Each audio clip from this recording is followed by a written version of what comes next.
At dawn, the roar of jet engines shattered the quiet sky above Denver International Airport. Sunlight glinted off the silver fuselage of Flight 327, a routine morning departure bound for Atlanta, Georgia.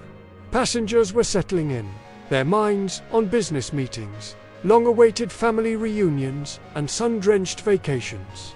It was just another flight on just another Tuesday. No one on board, not a single soul, knew they were about to enter a desperate fight for survival. In the cockpit, Captain Emma Carter sat with her usual calm, focused demeanor. Her movements were precise, professional, a picture of commercial airline competence. To the 169 people behind her, she was simply the pilot. No one knew about the life she had left behind, the one she had buried deep in silence. Years ago, Emma Carter wasn't just a pilot. She was one of the finest fighter pilots in the US Navy. She had flown missions that few survived, missions that tested the very limits of human endurance and skill. Her call sign had once echoed across the steel decks of aircraft carriers, a name synonymous with courage and expertise. But that life, that version of herself, was a ghost of the past. Or so she thought. 35 minutes after a smooth takeoff, as the plane reached its cruising altitude over the vast Colorado landscape, everything changed in a heartbeat. A cacophony of alarms exploded inside the cockpit. The piercing electronic screams signaled a nightmare scenario. Hydraulic pressure was plummeting at a catastrophic rate.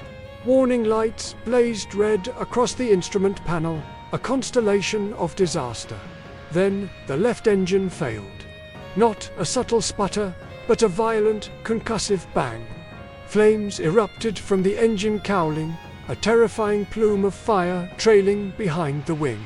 The aircraft shuddered and dropped violently, throwing passengers against their restraints. The cabin began to fill with the acrid smell of smoke, and the low hum of conversation was replaced by a rising wave of panic. Through the chaos, Emma's voice cut through the static on the radio, remarkably steady. "Mayday, Mayday, Mayday.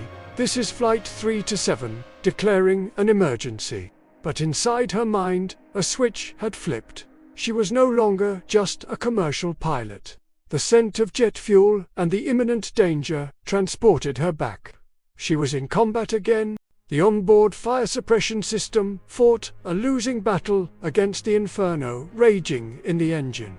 The massive aircraft continued to lose altitude, a wounded bird falling from the sky over the patchwork of rural Colorado farmland below.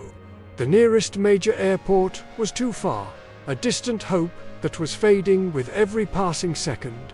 Emma's options were disappearing fast. And just when the situation seemed it couldn't get any worse, another alarm screeched to life. Radar lock. 2 unidentified aircraft were closing in on them.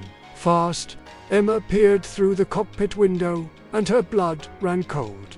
Slicing through the sky with menacing grace were 2 F-22 Raptors, the apex predators of the air. Due to the damage, Flight 327's transponder was malfunctioning, sending out an erroneous signal.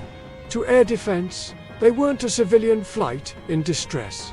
They looked like a hijacked aircraft, a potential threat. The Raptors were armed, and they were ready. Inside the passenger cabin, the sight of the fighter jets flying alongside them sent a fresh surge of terror through the already frightened passengers. Whispers turned to cries. Was this an escort or an execution? Emma grabbed the radio, her knuckles white. "This is Captain Emma Carter of Flight 327. We have an engine fire and critical systems failure. We are not a hostile target. Hold your fire." Silence hung in the air, thick and heavy. For a moment that stretched into an eternity, there was no response. Then, a calm, professional voice crackled back through her headset. "Flight 327. This is Raptor 1. Copy your situation. State your intentions." Emma let out a breath, she didn't realize she'd been holding. "My intention," she said, her voice laced with steel, "is to bring these people home alive." She had just minutes to prove it.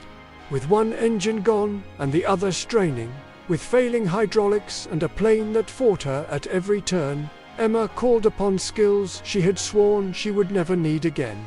She wasn't just flying the plane. She was wrestling with it, coaxing it, commanding it with the precision of a fighter pilot. Every input was controlled, calculated, and impossibly calm. She was no longer just navigating. She was maneuvering a crippled giant with the instincts of a warrior. The Raptor pilots, flying in close formation, noticed this wasn't standard civilian procedure. The way the plane was being handled, the controlled descent, the subtle adjustments against the wind shear, it was unorthodox, but it was brilliant. This wasn't the flying of a commercial pilot. This was the mark of elite training.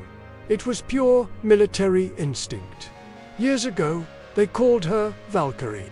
And now, guiding this wounded vessel through the sky, surrounded by her flock of frightened passengers, she had become her again.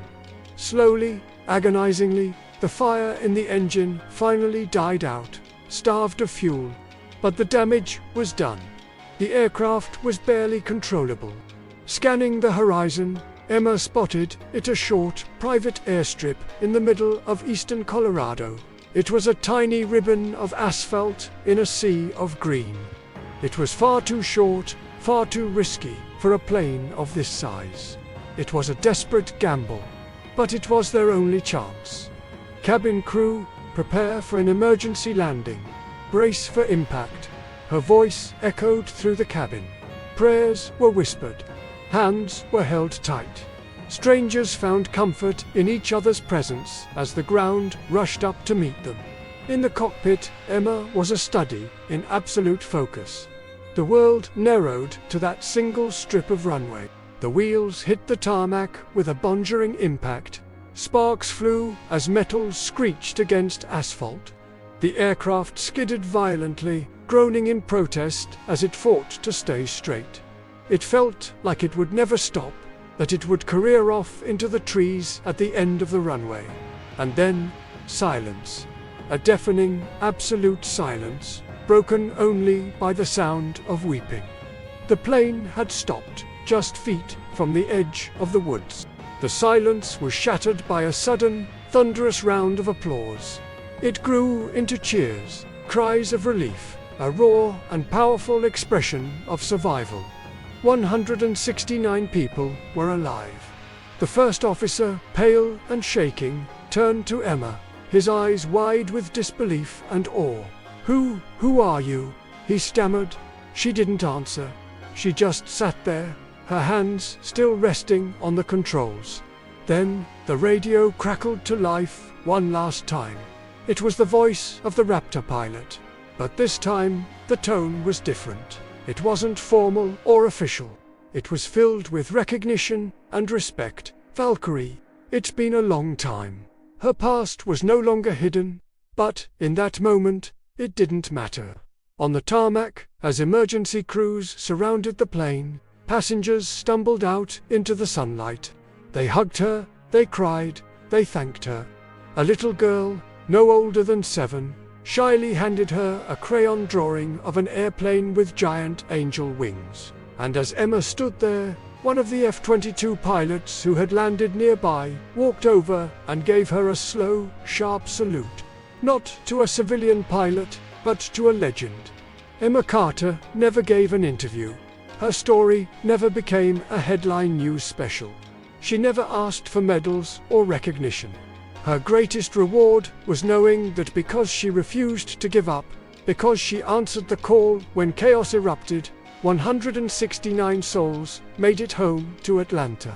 And it just goes to show, sometimes, the greatest heroes are the ones who walk among us quietly, their pasts hidden, waiting for the moment they're needed most. Thank you for watching. If you were inspired by this story, be sure to like and subscribe for more tales of incredible courage.